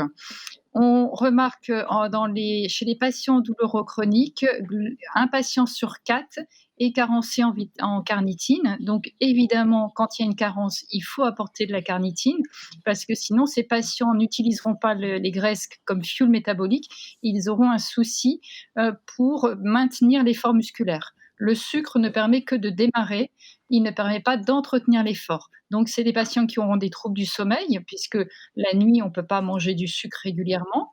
Et c'est des patients qui auront des douleurs musculaires, une fatigue à l'effort. Donc, et puis, la mitochondrie ne sera pas suffisamment nourrie. Et on a dit que ça, c'était important de l'optimiser. L'autre chose pour cette carnitine, il ne faut pas le donner à l'aveugle, parce qu'un excès de carnitine, si le microbiote n'est pas favorable, la carnitine peut se transformer en produit qui s'appelle le TMAO, qui peut avoir une action toxique. Donc c'est comme tout, c'est ce qu'on disait, c'est de la mesure dans tout. L'oxygène aussi est toxique, le fer est toxique. Par contre, sans fer, sans oxygène, on meurt. Donc la carnitine, c'est pareil. Il en faut ni trop peu, donc on va doser, comme la vitamine D, on dose et on en apporte s'il y a une carence, on rééquilibre pour vérifier que cette carence vienne d'un défaut de fer, de vitamine C, on rééquilibre le microbiote et on observe qu'au bout de quelques années, les patients synthétisent mieux leur carnitine et sinon, on continue de l'apporter. Si je comprends bien, le maître mot, c'est dosage. Donc il faut se faire bilanter. Oui, il faut effectivement avoir un bilan général. Et pour la carnitine, mon expérience est un petit peu identique. Il y a des patients chez qui ça améliore et puis il y a des patients qui ne sont pas améliorés. Donc si au bout d'un mois de traitement, il n'y a eu aucune amélioration, c'est même pas la peine. Il y a eu une seule publication, à ma connaissance, italienne qui a regardé la L-carnitine dans la fibromyalgie, sur lequel s'appuie le laboratoire. Elle ne m'a pas convaincu entièrement, cette publication, mais c'est vrai que certains patients sont améliorés. Et donc, chez ces patients, on continue, mais bon, sans avoir beaucoup d'arguments scientifiques, en dehors de que ça stimule effectivement la mitochondrie, mais pour dire qu'il faut en prendre pendant très longtemps. D'accord. Il y a un autre médicament pour lequel on nous pose une question, c'est la prise de Neurontin, pardon. Génère-t-elle des problèmes de sommeil, d'endormissement? Alors, Neurontin peut générer des problèmes enfin, il y a des effets indésirables neurologiques qui peuvent apparaître et ça peut perturber le sommeil, oui. La réponse est oui. Encore une fois, il faut voir la personne, enfin bon, voilà. Et encore une autre question, avec la prise de médicaments antidouleurs, quels sont les risques pour le foie? Ça dépend des médicaments peut-être. Pour la foie, c'est essentiellement le paracétamol, souvent, qui pose un gros problème chez les gens qui ont en plus des problèmes d'augmentation de la perméabilité intestinale, ce qui fait que le deuxième filtre, comme je l'ai dit tout à l'heure, après l'intestin, le deuxième filtre, c'est le foie. Et donc, effectivement, chez un certain nombre de patients, le paracétamol peut entraîner une augmentation des enzymes hépatiques. Et donc, il faut se méfier chez certains patients de leur donner en particulier du paracétamol. Alors, quand même, je suis un médecin très chimique. Hein. On n'a pas micronutritionniste. C'est dommage qu'il n'y a pas assez formé. Par là, il faut que les patients, qu'on n'aille pas dans l'autre excès, qu'on refuse tout médicament non plus. Voilà. Tout médicament, un médicament qui n'a pas d'effet indésirable, à mon avis, n'est pas efficace. De toute façon, après, tout est vraiment dans la sagesse de l'utilisation. D'accord. On a pas mal de questions aussi sur les liens entre CMT et CMT-E. Oh là là. Donc, le lien entre CMT et perte de vision, notamment maladie de Leber. Alors, dans le CMT2A, par exemple, on peut avoir une atteinte de nerf optique. Donc, certains types de CMT, effectivement, on peut avoir une atteinte de nerf optique. Enfin. D'accord. On continue. Est-ce qu'il y a un lien entre fibromyalgie et CMT? Docteur Cozon. D'autorité. Alors, j'ai vu beaucoup de fibromyalgie. J'ai jamais vu de fibromyalgie qui accompagnait une CMT. Donc, alors, par contre, bon, ça serait plutôt aux gens qui suivent des patients atteints de CMT, de savoir si effectivement il y a des douleurs qui ne s'expliquent pas par les neuropathies, avec les points douloureux qu'on retrouve assez fréquemment dans la fibromyalgie. Il y a 18 points de sensibilité. Est-ce que chez certains patients, et ça serait pas étonnant, parce que la fibromyalgie est assez fréquente, c'est 5% de la population à peu près, donc ça serait pas étonnant qu'on ait quand même de la fibromyalgie associée au CMT, sans que ça soit une association qui soit liée en fait à une relation de cause à effet entre les deux. Avec vous, avec la fibromyalgie, je ne crois pas. Enfin, c'est plutôt une association, c'est une plainte fréquente. Par contre, ce qu'on peut voir, ce sont les douleurs, les neuropathies à petite fibre qui peuvent être, qui ressemblent à fibromyalgie, on va dire. Enfin, il n'y a pas ces critères de fibromyalgie.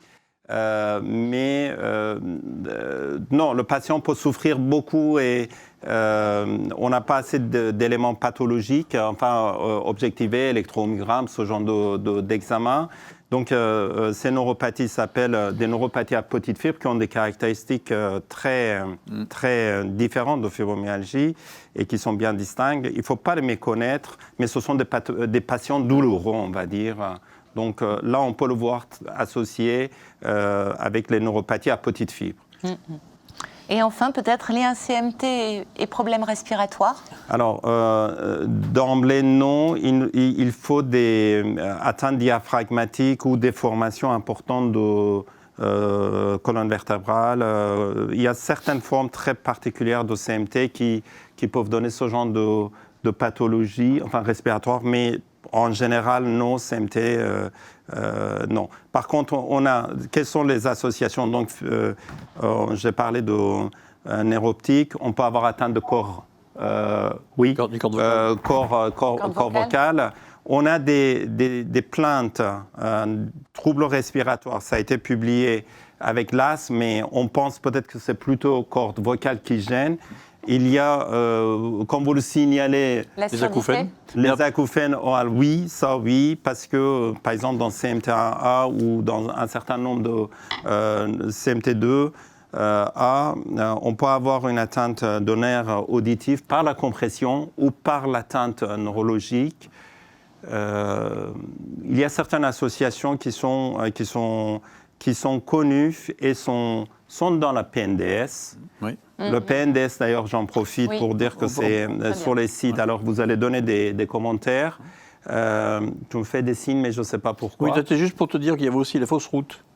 Oui, les troubles... Qui sont dangereuses, quand même. Oui. Déglutition, effectivement. Alors, donc, c'est protocole national de soins et de diagnostic. Ce sont des textes qui sont sur le site HAS. Il y a sur le site de la filière. Et puis, vous pouvez mettre sur votre site aussi.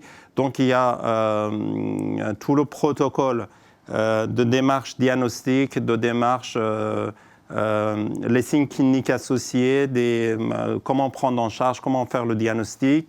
Et ça, c'est sur le site. Et il y a des résumés faits pour les généralistes qui peuvent consulter et voir donc de s'informer. Évidemment, on reste alors à la disposition des patients s'ils ont des questions précises. D'accord, très bien. Vas-y, non? Tu n'en as plus? Si. Vas-y. Peut-être une question, professeur Gargiulo, on revient vers vous. On nous pose des questions plus précises sur le jeu que vous avez présenté très rapidement à la fin de votre intervention. On nous demande par exemple un exemple de questions sans réponse par rapport aux cartes que vous avez présentées. Et on nous demande aussi ce jeu, où est-ce qu'on peut le trouver, si on peut le trouver. Alors, je n'arrive pas à mettre la caméra, je ne sais pas pourquoi. On vous voit, c'est parfait. On fait ça. D'accord. Alors, les jeux des trois... D'abord, il était le jeu des 3 cartes et maintenant, il est devenu les jeux des 4 cartes. Est un jeu que j'utilise beaucoup en consultation et je le montre souvent aux parents parce que je pense que les parents peuvent aussi jouer avec les enfants à des moments précis où ils sentent que l'enfant est préoccupé, angoissé, qu'il n'arrive pas à parler, à dire ce qui le hante. Donc, le jeu consiste, comme vous l'avez vu, à montrer les cartes à l'enfant et à lui demander à quoi il a envie de jouer. Et en réalité, je vous raconte très brièvement l'histoire de ces jeux. Je me suis rendu compte que lorsque un enfant avait une question importante à poser, dans le service d'émiologie, à l'époque, on avait une consultation pédiatrique d'orthopédie, donc c'est à ces moments-là que j'ai inventé ces jeux. Il posait la question qui les préoccupait à la personne qui servait le petit déjeuner. C'est-à-dire qu'il ne posait pas la question au médecin, ni à quelqu'un qui pouvait répondre d'une manière scientifique, objective.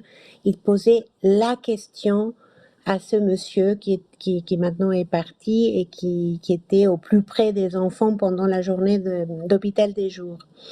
Et cet homme venait dans mon bureau et me disait, Marcella, cet enfant, Pierre m'a demandé s'il va remarcher. Et je ne savais pas quoi lui répondre. Et moi, naïvement, j'allais voir le médecin et je lui disais, va voir Pierre et parle avec lui parce qu'il se pose réellement des très bonnes questions. Et quand le médecin allait rencontrer Pierre, le médecin lui demandait, comment vas-tu? Bien, est-ce que tu as des questions? Bon, non. Mais est-ce que tu n'as rien? Bah non. Et Pierre ne voulait pas poser la question au médecin. En réalité, je me suis rendu compte que certaines questions sont posées à quelqu'un qui ne peut pas répondre. Parce que l'enfant a besoin de partager un questionnement avec quelqu'un qui peut répondre sur un mode plus émotionnel, qui est objectif et médical. Et donc, j'ai créé ces jeux qui s'est montré être un jeu tout à fait intéressant parce que parfois, l'enfant, il veut savoir quelque chose et il demande à jouer à question avec réponse. Et bien que je dis souvent aux enfants 2 choses très importantes, parfois il y a des questions qui n'ont pas de réponse. Et parfois, répondre à une question, ça peut prendre beaucoup de temps. Donc, j'explique ça parce que c'est très important et les parents aussi peuvent dire ta question est très importante et je vais t'aider à répondre, mais je n'ai pas la réponse parce qu'on ne peut pas avoir la réponse à toutes les questions. Questions sans réponse, c'est intéressant parce que parfois l'enfant pose des questions très importantes pour lui, mais il ne veut pas savoir la réponse. Il ne veut pas que vous répondiez à son interrogation. Par exemple, une petite fille me demande, lorsqu'on jouait à ces jeux, elle me demande, à l'école, on m'a dit que jamais je vais me marier avec le corps que j'ai, la tête que j'ai, les bras tout minces. Je vais jamais me marier, je n'aurai jamais des enfants. Mais elle ne voulait pas que je lui réponde et que je lui dise « mais oui, tu vas te marier, tu vas avoir des enfants ». Elle voulait voir surtout la tête que je faisais quand elle disait ça. Elle voulait voir aussi qu'est-ce que cette question me faisait. Bien sûr que je ne laisse jamais l'enfant tout seul dans sa question, je ne réponds pas, mais je lui dis « mais qu'est-ce que ta question est importante? Depuis combien de temps tu te la poses ?» Vous voyez, j'essaye de soutenir l'enfant dans ses interrogations sans répondre nécessairement puisqu'il ne veut pas jouer à ça. Ça, c'est un exemple. Et si vous voulez lire l'article, il y a un article que j'ai écrit qui s'appelle « Les jeux des 3 cartes ». Puisqu'à l'époque, j'avais 3 cartes et maintenant j'ai rajouté une qui est la carte des rêves et des désirs que je n'avais pas avant. Et c'est grâce à une famille que je me suis rendu compte qu'il me manquait une carte, puisque j'avais question avec réponse, sans réponse, les rêves et les cauchemars, et il me manquait une 4e que je viens maintenant d'adopter. Donc voilà, il s'appelle Les jeux des 3 cartes. Et donc vous le trouverez en accès libre sur Internet. Merci beaucoup. Le contexte actuel, peut-être, l'impact du télétravail sur tout ce qui peut être éducation et mobilité? Oui, effectivement. Surtout, on l'a vu pendant le premier confinement.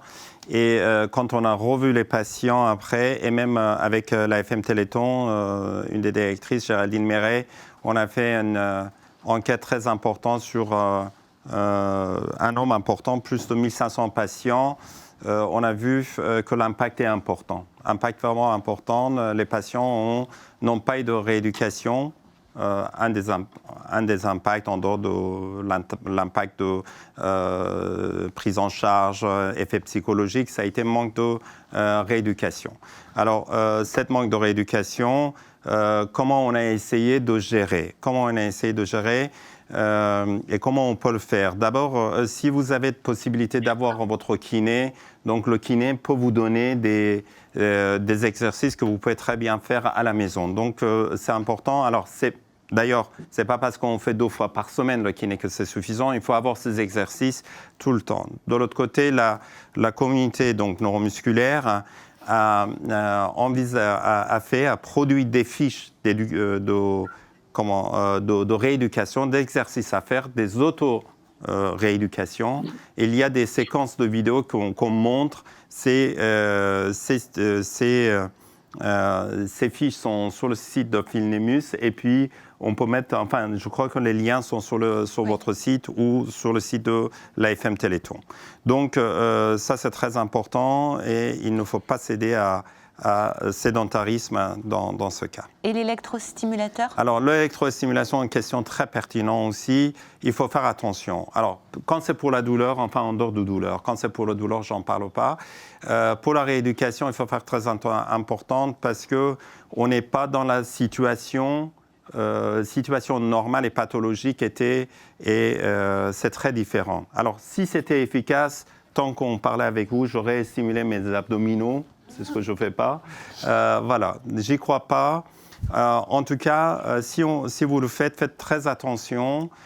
Il ne faut pas que ce soit douloureux, ces électrostimulations. Il faut être modéré et ça ne remplace pas l'activité physique naturelle. Depuis ce matin, on parle beaucoup de micronutrition, enfin des choses naturelles. J'insiste, je vais dans le même sens. Il vaut mieux de faire les exercices naturels. Très bien. Daniel, tu as... Voilà, il y a plein de questions. Il y en a plein, c'est vrai. Alors, je continue. Un suivi d'IRM cérébral est-il nécessaire quand on est atteint de CMT? Absolument pas. Très bien. Réponse courte. Non, il faut encore une fois, ce genre de choses, il faut voir avec le médecin quel est l'objectif. Dans la maladie Charcot-Marie-Tooth, les formes où ça touche le système nerveux central est extrêmement rare. Mais non, comme ça, non. Très bien. Une question pour Sharam. CMT et troubles de l'érection. Un lien neuromusculaire avéré? Point d'interrogation. Avéré, non. La question, ça s'oppose. En général, c'est quand même... En général, il y a beaucoup de... effets psychologiques. Voilà. Donc, il faut beaucoup plus chercher ça. En tout cas, il ne faut pas passer à côté puisqu'il y a un traitement. Le traitement est simple. Pas forcément médicamenteux, psychothérapie, absolument pas passer à côté de ça. Ce n'est pas connu et ce n'est pas la première cause. Le nerf honteux n'est pas affecté? Normalement, non. Le nerf honteux n'est pas affecté. Affecté, oui. Voilà. En tout cas, les causes psychologiques, surtout, on en a parlé. Monsieur Billa a beaucoup parlé d'aspect social. On a entendu parler aussi avec Garcella. Donc, plus côté psychologique à chercher et ne pas passer à côté. Et la question sera abordée lors de notre prochain congrès. Et la question sera abordée lors de la prochaine. Alors, une question pour Frédéric. La douleur et hypnose pour la CMT? L'hypnose est toujours favorable. Donc, bien sûr que l'hypnose a sa place. Une prise en charge de la douleur doit s'appuyer sur une prise en charge multidisciplinaire qui comporte une évaluation de la posture, une remise en mouvement. Le deuxième axe, c'est la prise en charge des émotions avec un soutien psychologique. Nous, ce soutien, on le fait par le biais d'une formation à l'auto-hypnose avec un bénéfice qui est vraiment considérable. Et on sait qu'il y a un lien entre l'émotion et le leaky gut. Le leaky gut peut créer du stress, le stress peut créer un leaky gut, c'est vraiment une interaction. Donc on revient au point initial de cette discussion. Et le troisième axe, c'est un axe médicamenteux, métabolique, recherche de carence, optimisation de la mitochondrie. Hélène? Oui, une question qui revient souvent. Est-ce qu'on peut bénéficier d'une péridurale quand on a une maladie de Charcot-Marie-Tooth? Exact, je l'ai vu ça. C'est une très bonne question, oui. Il n'y a pas de raison de souffrir. Enfin, s'il y a des interventions qui sont obligatoires, la question ne se pose pas. Mais si c'est par exemple un accouchement, on ne voit pas l'inconvénient. La question est beaucoup plus après l'anesthésie et l'intervention, c'est-à-dire la position pendant l'intervention. Il faut que vous le dites à l'équipe médicale que vous avez le Charcot-Marie-Tooth, que les nerfs sont fragiles pour qu'il n'y ait pas de compression, et puis surtout la rééducation après. Très bien. Il y a une question dont je pense qu'on connaît la réponse nous-mêmes. Ma sensibilité au froid, aux extrémités en particulier, est-elle liée à la CMT? Absolument. Voilà. Oui, d'accord, on le savait déjà. Je continue. La recherche française est-elle ciblée sur le type de CMT en fonction de la fréquence du nombre de malades? Autrement dit, si on avance beaucoup sur la CMT AA, est-ce que c'est parce que... Non, la réponse française est... La recherche est diffuse, les équipes sont intéressées par les types différents.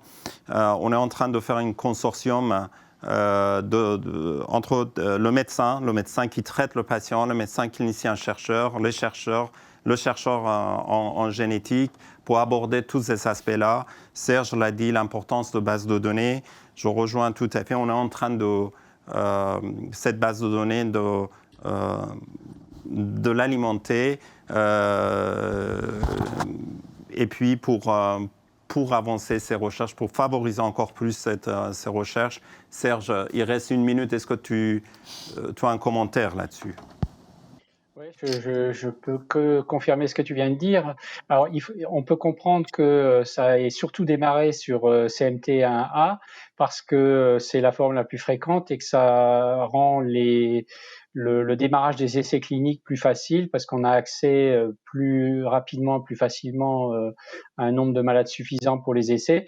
Mais on voit maintenant apparaître des essais dans des CMT2, des CMT4. Enfin, c'est en train maintenant de diffuser vers beaucoup plus de formes de CMT et ça n'est pas focalisé. Et en particulier, la recherche française qui est très active n'est pas focalisée exclusivement sur une forme.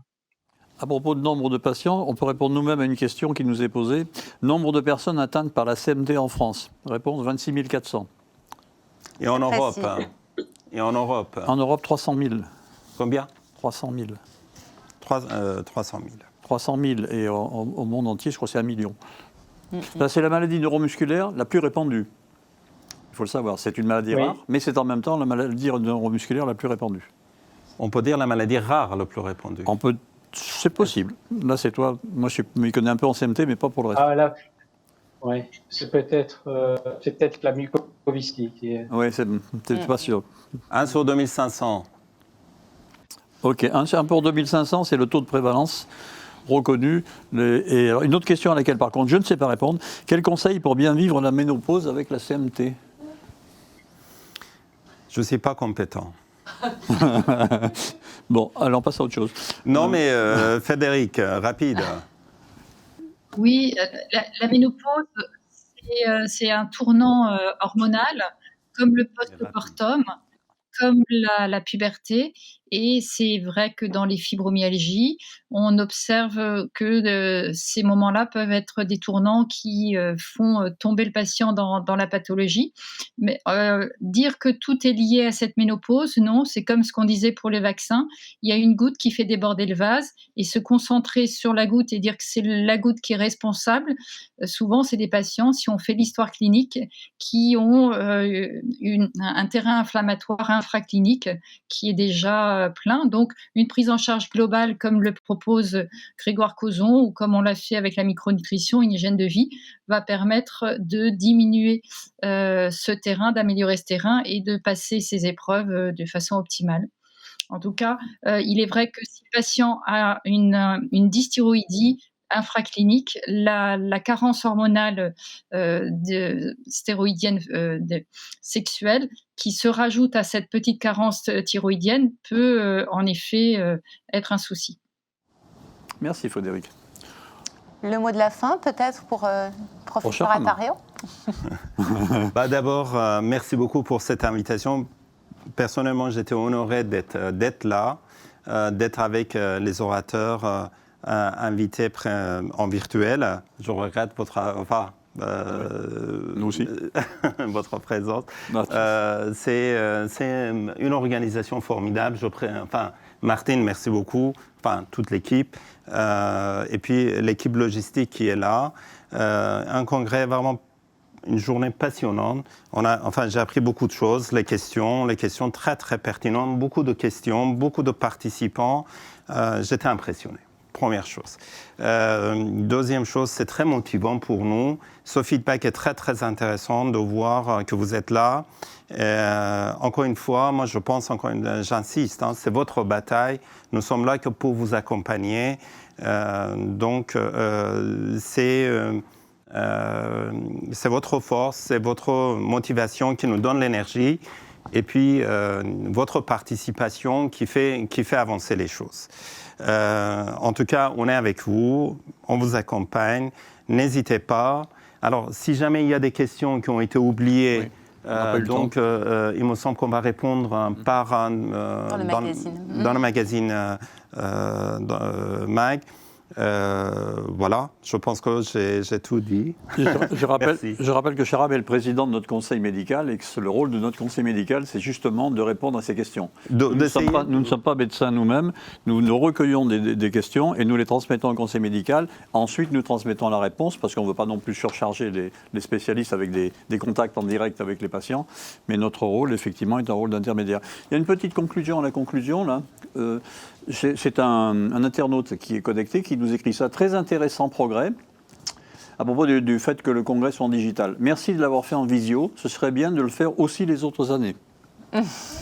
On en parlait. Bravo à vous pour ce congrès, à renouveler en visio quand on ne peut pas se déplacer. Donc en hybride. Hybride, pourquoi pas. On y réfléchit. Très bien, merci beaucoup. Merci à vous les intervenants, merci les amis, merci.